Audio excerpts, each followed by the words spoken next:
When looking for the king of podcasts, you're at the wrong channel.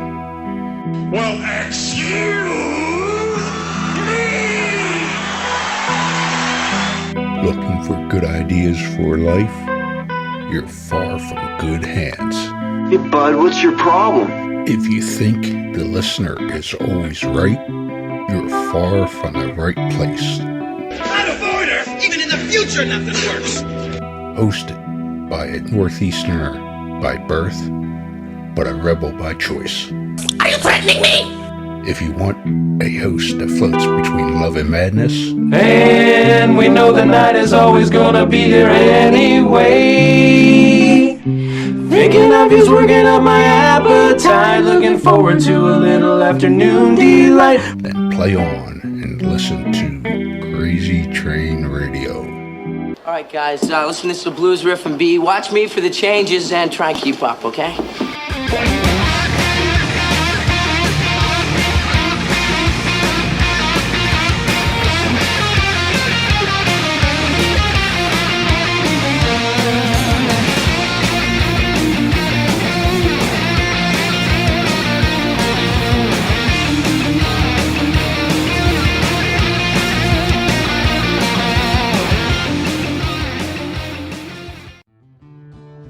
Warning, creators of this game do understand the subject matter may be offensive to some, but they do honor the families and people that have been affected by these real-life tragedies that these individuals have caused.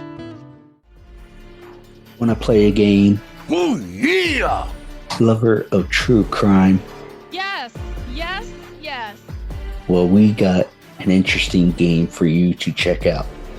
Wow.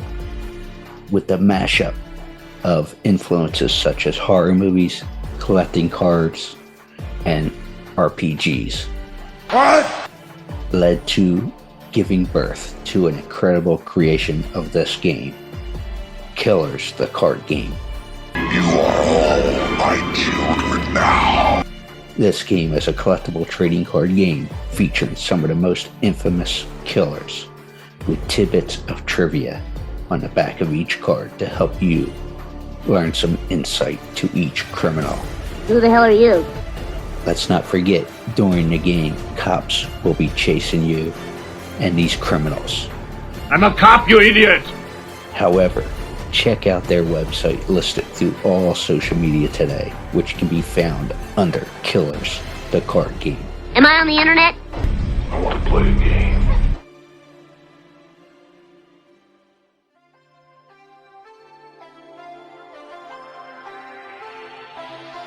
Hi, I'm Phil Falcone, producer of Terrifier, Terrifier 2, and Terrifier 3. Please listen to Crazy Train Radio. It's amazing, amazing man here.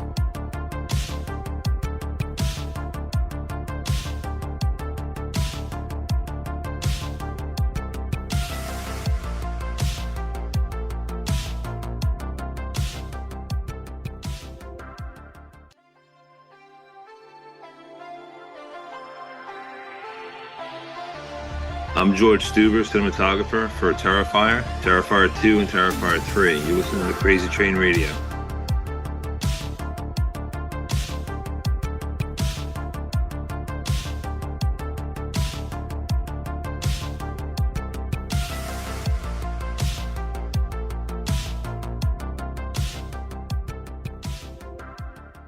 Hey folks, it's your least favorite host in the podcast world, Croc, Jonathan Steele. And boy, do we have a good one for you today.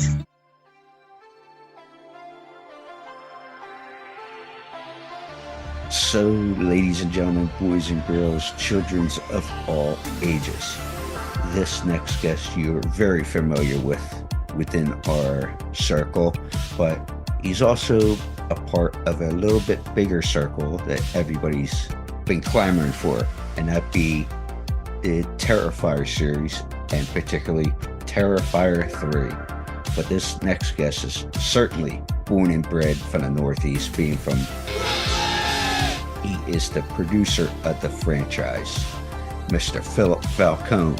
Phil, how are you? And we actually have a little sidekick joining us as I do the introduction that Phil decided to surprise us with last night, and Mr. George Steuber. George, how are you as well? How you doing? I'm just trying to get Good. my video to come on here. But as he does that, Phil, how are you, sir? I'm good. I'm good. There he is. All right. Man, George, how you doing, man? Good morning, everyone.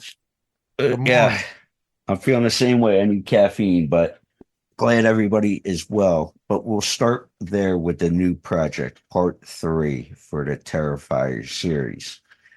How do you guys, obviously there's excitement. There's recent release last week for the release date. It's been bumped up 2 weeks. But how are we feeling about the project as we sit here on May 6th? Phil, you want to go first? It doesn't matter.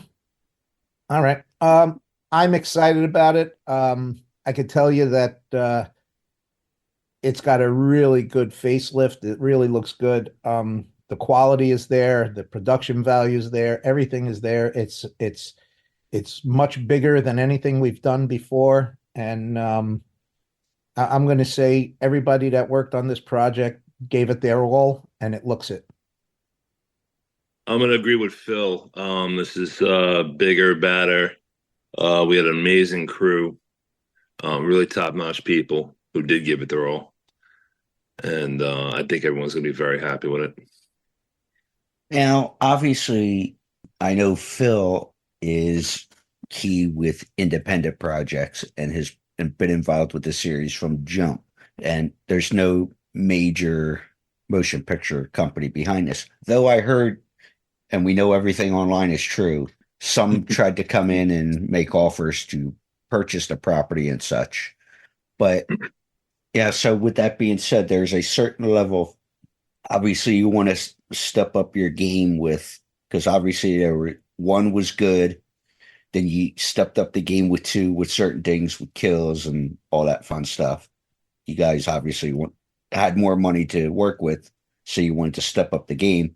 Now 3, obviously there's an excitement.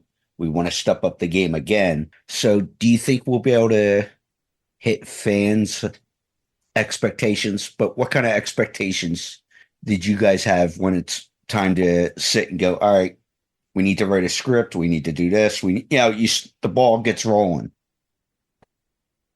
Well, you had the script is Damien, of course. Yeah. It's his baby. First of all, just let me correct you.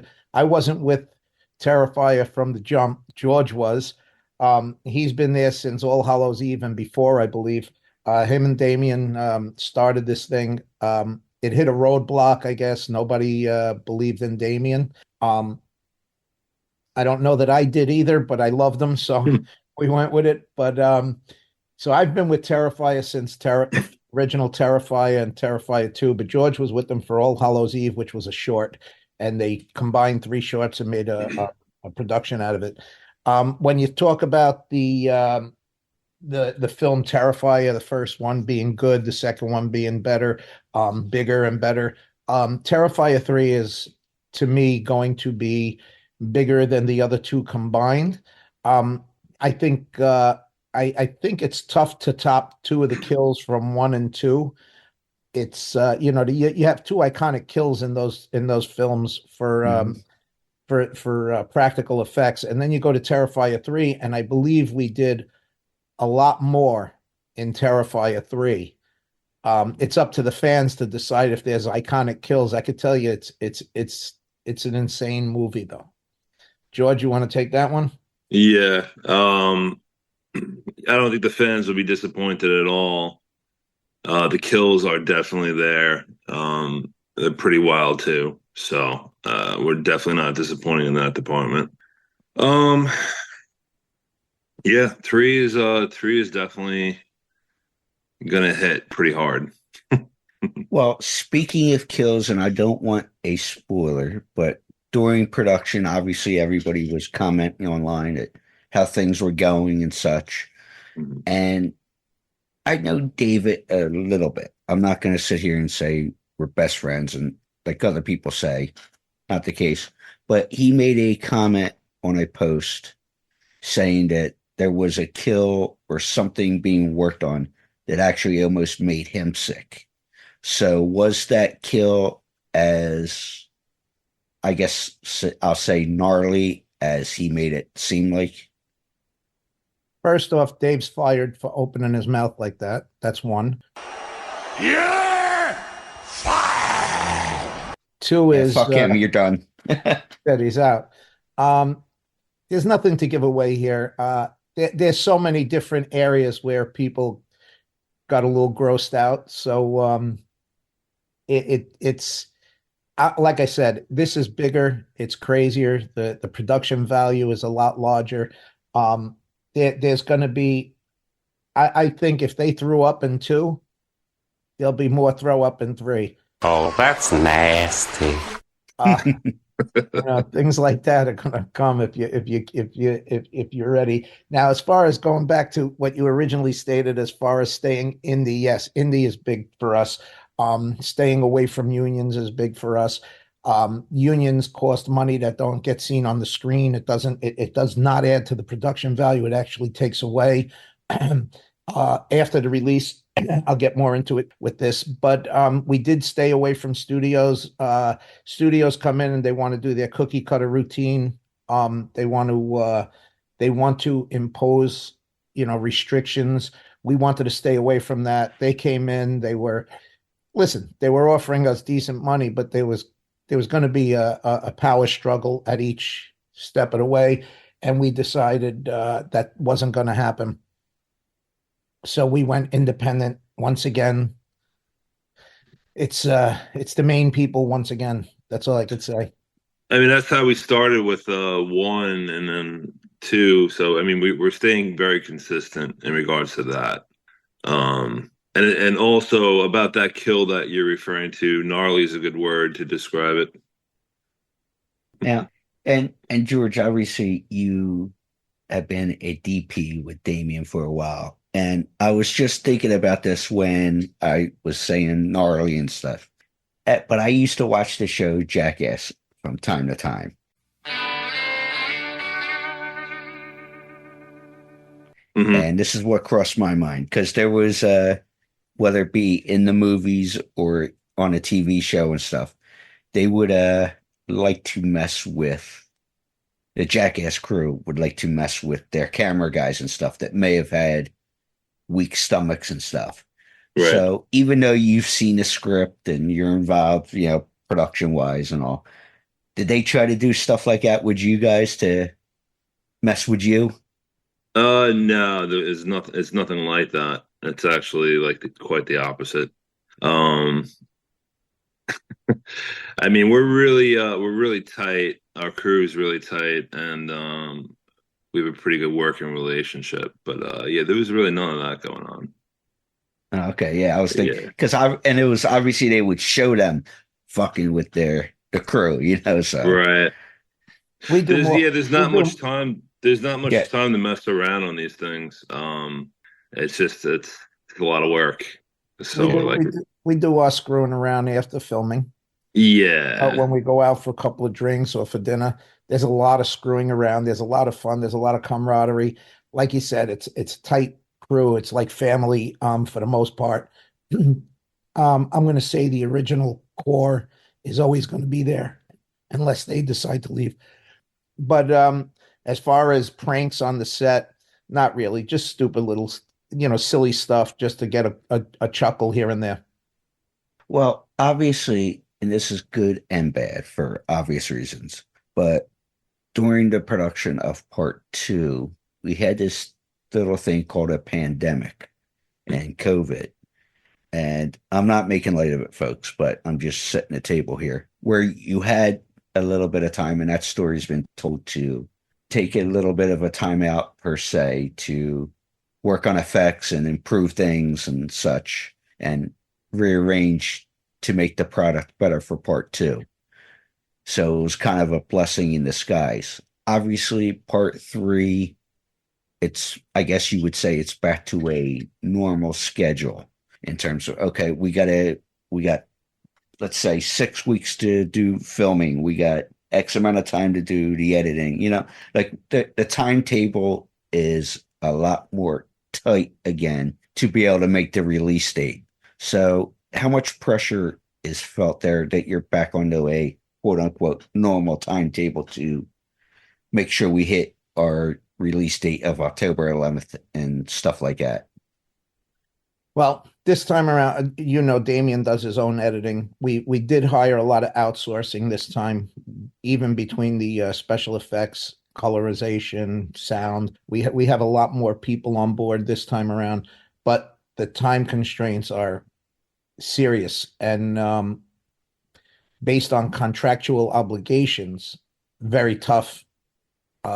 It up until now, we've always had whatever time we needed because we didn't have any contracts in place. We did everything after. This time around, we decided to sign on because we had a good relationship with Cineverse, and we stayed with them. But by doing that, we end up in a contractual situation where we have deadlines, and we got off to a little bit of a slow start, which hurt us as far as getting certain obligations where we thought we had more time. We have less time now.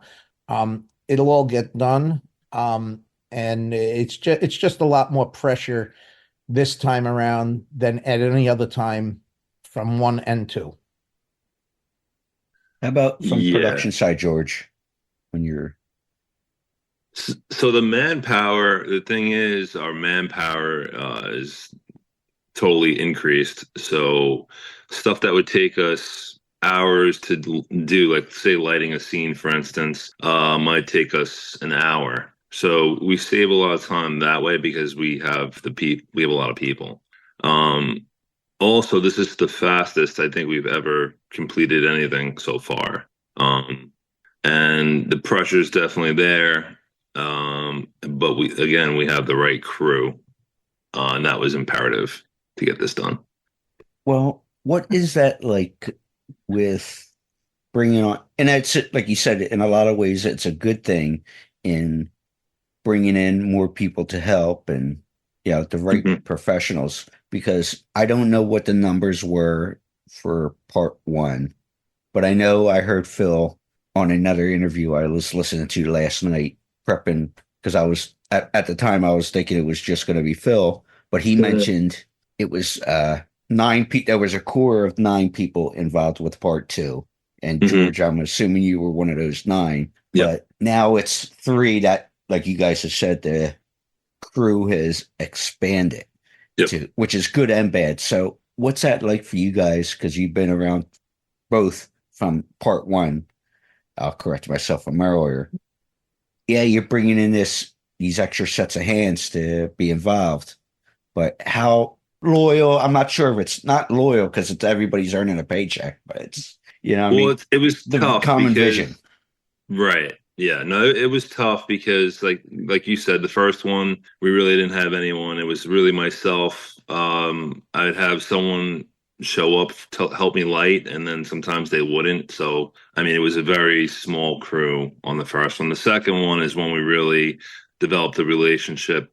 I had 2 other guys helping me with lighting. I had someone else helping with camera. So I had a few more people, but still very, very small.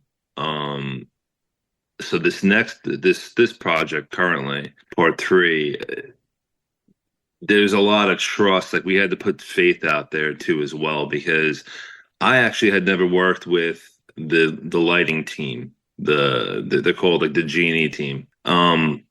So bringing them on was pretty difficult, and we actually had someone else in place. They helped us with the teaser, and at the end, they wound up not being able to do it, and they had recommended pretty much the person that trained him. And these people have been doing this for a long time, and they weren't local either. There's a lot of difficulties with locations and stuff like that. So we had to have them come down here out of state, and it was that was kind of tough too. So we had to put a lot of faith in them. And like Phil could tell you, in the beginning there was some friction. It was tough because everyone's like knowing how everyone works together on set and who's who. But once we started moving, we became very cohesive as a unit, and it was magical. Actually, it was amazing. So this crew turned out to be excellent, and so like I said, stuff that would take us hours and hours to do is now, not there anymore. Now it's like an hour to do something that would take 3 hours or 4 hours, and they're very the head guy. I mean, I had, let's see, 6 guys, 7 guys, just on lighting alone, basically. And the head guy, he's known as a gaffer, would give out commands, and his key grip would, it's like a chain of command, basically. The key grip would give orders to his guys, basically, and it was really like clockwork, and they worked very, very well together. So we kind of lucked out. We were fortunate in that way. Might I add that, George didn't want them originally, and I forced him to keep them on. When I heard they were out of state and all this crap, I said, get rid of them. Get rid of them all. But turned out I was wrong, and it was the best thing we kept them, because this crew was amazing. I wanted to get rid of them up until the first week or the first few days, and then I said, okay, they're staying. They're great. They're unbelievable. And the team was really, like you said, very cohesive, and they started to blend in with us immediately. So it was a good move. George brought that together, that's for sure. I'm happy you didn't get rid of them. So am I. Oh my. Oh, jeez. Well, Phil, obviously, Phil Falcone, I know you are a very hands-on guy, and obviously, when people say producing, most assume that's just dealing with raising the money and things like that. But obviously, besides being a hands-on guy, what actually goes into producing projects like this? Because it's obviously, I know with 2 and now with 3, I would assume there's a lot of tedious paperwork that you're trying to get everything checked off for. So what actually goes into making these projects work? Again, I'm not your typical producer. I really don't know what a producer actually does on a real film. I only know what I do. I'm not one to sit back and just watch. I'm not in the greatest shape as I was for 1 or 2, but I hung in there the best I could. This time I had to relinquish, which was the hardest thing for me, relinquish a lot of the duties that I had on 1 and 2. I still got to play around on certain things, building sets here and there, playing with this man, Bill Diamond, who's amazing. I got to do a couple of things with him, which was fun. Did very little on the special effects end. It's very, very hard when it comes to the back office paperwork. This time I actually had a bunch of people, and I'd be honest with you, I liked it better when I handled it by myself. It was just smoother, but they were also much smaller productions. This one was a lot larger, so certain people came in and did an excellent job filling in, where I could take some time away and get on set. If I didn't have them, I would never been on set the entire shoot. So that took a lot off my plate. It's hard for me to give up all these things. I like to have control. I like to, like you say, be hands-on. I've learned a lot on this shoot, and it's going to prepare me much better for the next one, whether it be bigger or smaller production. I'll have a better handle on what I'm supposed to do, what I can do, and what I could gladly give up. I hope that makes sense. No, it does. And Phil's aware, it's not for me to say here that, he's been involved in helping us out here. And it's just like, I'm the same way. It's like, I have to have my hands involved with every aspect, but it's learning that process of learning to trust certain people. Not that I didn't trust them, but it's like, I had to learn to let go in certain aspects. Do what you do. I trust you in this aspect. You know what I mean? Like, whether it's merchandising or this or whatever the case is, let the people know what they know, if that makes sense. So I totally get with what you're saying. But did you guys, and I'd be curious with what George has to say with this as a DP and such, But with the special effects, obviously Phil was involved heavy 1 and 2, but he just mentioned he had to step back and such. But would you say things are practical, but also how much would you say is going to have to be CGI? And how does that work from a production standpoint on George's end? They're pretty much like we stay true. They're practical. So, effects are tough to shoot though.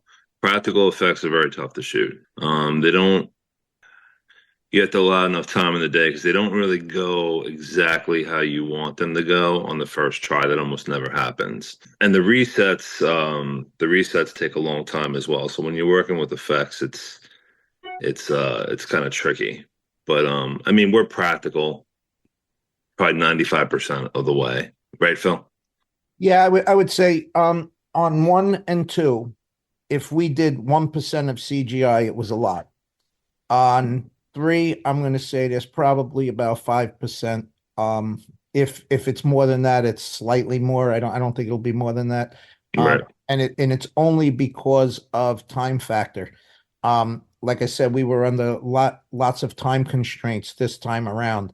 We got hit with some SAG bullshit that hurt us, and they say they're for their members, but it seems like they're only for their members if it's a major motion picture studio. But for indies, it seems like we're under a little bit of an attack. So it was a little tougher. They came down harder on us, and we fought through it. We did everything we had to do. We did everything they asked of us, and they just kept throwing shit at us, and we just kept doing what we had to do to make them happy and to do the best we could for our cast and crew. But like he's saying, the CGI aspect, it's going to be a little bit more involved in this. Nothing major. All our effects are still practical. There'll be little adjustments here and there with CGI. Right on. Now, obviously, being an indie project, I guess what's the term I'm thinking of? It's maybe like a major indie at this point, but I'm curious to know because obviously it's a big deal to be in theaters for another sequel. Because I was saying before, and Phil popped on for when we did a virtual watch party of part 2 last Halloween-ish, give or take. But I don't think there was a major, truly independent film to be in the theaters, horror-wise, besides Hatchet 2, up until that point. So, what is that? Then obviously with part 2 for Terrifier, things seem to, people are getting sick, this and that. A lot of the PR, natural PR. So, what's that been like for being an independent film coming back 2 years later or 2.5 years later with part 3? You want to take that, Phil? Sure, why not? Listen, the fans wanted this, and that's the only reason why it's happening. As long as the fans want it, it'll probably end up in theaters all the time. Like if 3 comes out and they love it, they'll want it in theaters again for 4. So as long as the fans stay there, parked in the seats at the theaters will want us there. It's always about the fans. It's got to be, because if the fans don't love it, you're not doing it. So as long as they like what we bring to the table, and there should be no reason why 3 is any different from 2, it'll happen. And the theaters love it because here's an independent film that comes through, gives other independent films a chance at theatrical releases. And let's face it, the theaters are hurting a little bit. They're not making the money they used to make. So, anything that comes along out of mainstream and pulls in some decent money, theaters are happy. Well, it's funny because I heard you mention on a different conversation, Phil, about being selective as far as when you're, as a theater, bringing in Yeah, independent project. I know where you're going with that. I still agree with that. I don't think theaters should just take any independent film because it does hurt. I don't want to mention some names, but right after we went out of the theaters, they brought in a couple of independent films that were really weak in production value, and they made money, but it was a disappointment because they didn't make a lot of money.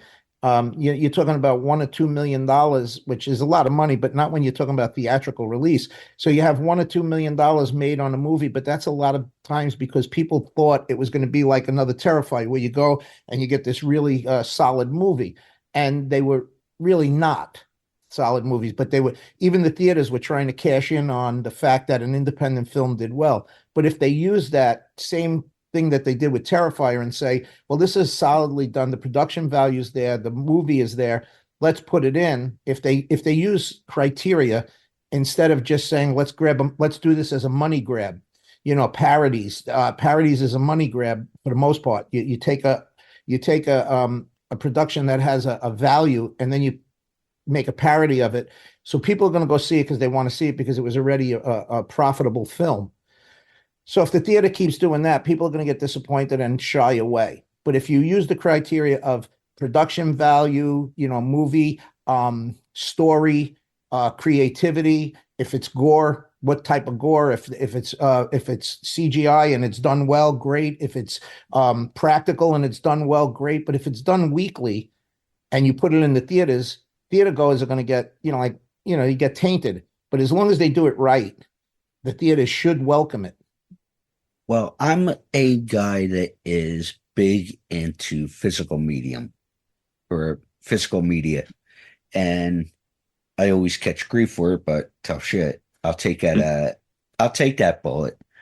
But for you guys, what is it like for you, especially with the Terrifier franchise, in terms of DVDs, Blu-rays, and digital or VODs? How important is the having different avenues to make money for the franchise? But which do you think seems to have the biggest box office per se? Is it the physical media, or would you say it's digital media for you guys? Do you say? Listen, I like theatrical. The theatrical release is the biggest because you're going out. It's a night out. You're not confined to your living room. Then you have, different types. Like I also like to stream some things. So your streaming service is good. I think all these outlets are good because it gives the fan base any chance they have to see it. It gives them the opportunity. Now, I'm also a collector of things, as I see you are. So, And this is only just a very small tidbit of what I have. I'm sure. I got the same thing. So, to me, a DVD or a Blu-ray, basically what that is, because I don't believe many people actually use their DVDs or Blu-rays much anymore. He's going to prove me wrong here. But most people use it as a collection at this point. That's yeah, just no, the one I cabinet. get it. I get it. Listen, I still have VHS. I have all kinds of stuff. So me. right, exactly. So it's a collector's. To me, that's more of a collector's item than actual people going out and putting that thing in their DVD player and watching it. I think it's more like, let me get a physical copy, get it over to David and Damien and Lauren and Elliot and have them sign it. You should make Phil Falcone and George sign them too, just so you know. But when I see you guys, absolutely. But no, I'm joking. To me, that's a collector's deal. Whereas streaming is a form of income, but it also gives an opportunity to people that don't get to the theater. They have the opportunity to watch it in their house. And like I'll always say, it's better to watch it on a big screen than a TV screen. But a TV screen, if you can't get to a big screen, God bless. Yeah.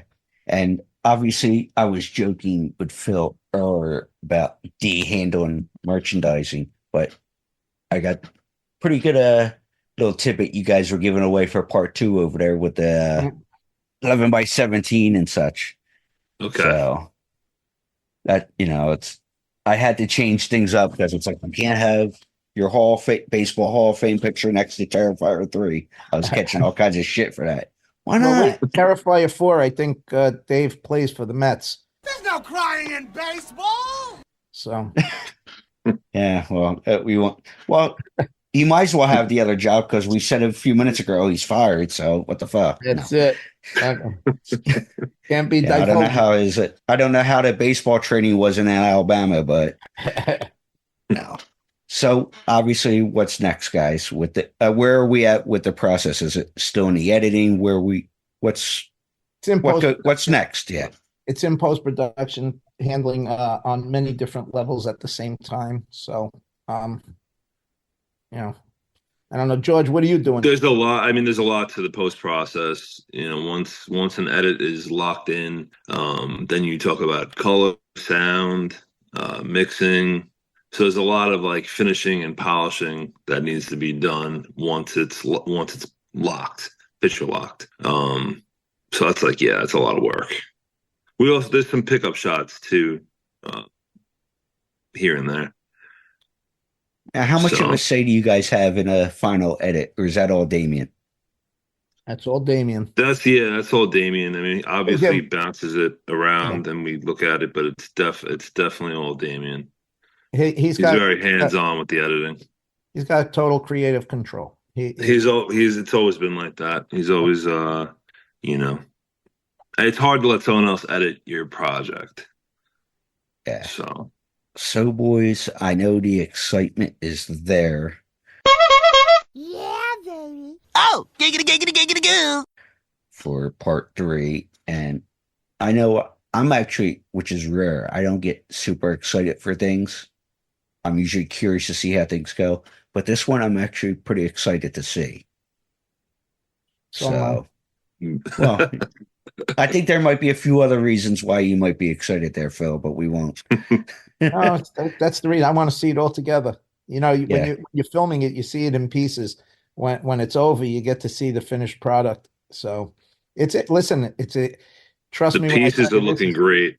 Yeah, so far. It's passion for everybody involved. So we become the fans just like the fans are the fans. Once we're done with our jobs, getting it to the screen, we get to sit back and enjoy it like you guys do, or not enjoy it like you guys do. So we're going to go there and we're going to look, and if it looks great and it feels right, and it's how we did it, we'll be proud.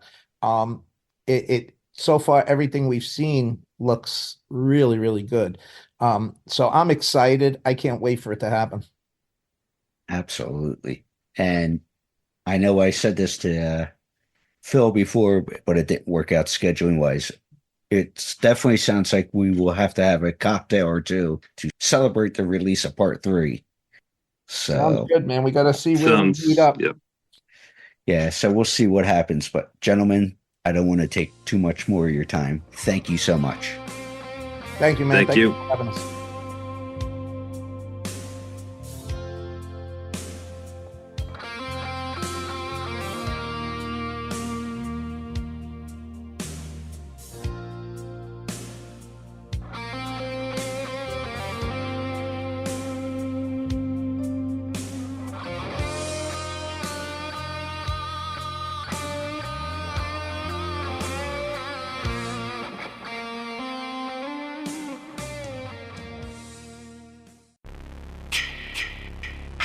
Hey there, Friday fans. We know how much you enjoy the movies. Enjoy grabbing your Friday merchandise and interacting with the Friday family, whether it be at conventions or during our particular watch-alongs. Well, when you're looking to get yourself masks, why not check out our friends over at Camp Blood Customs out of New York State and order your specific custom mask from any of the films. All orders are made specifically. Your needs and wants are.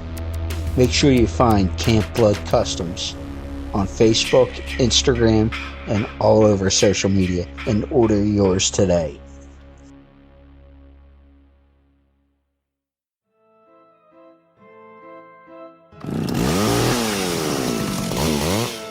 Hey, boils and ghouls, David Howard Thornton, Art the Clown himself, and you're listening to Crazy Train Radio. Choo choo!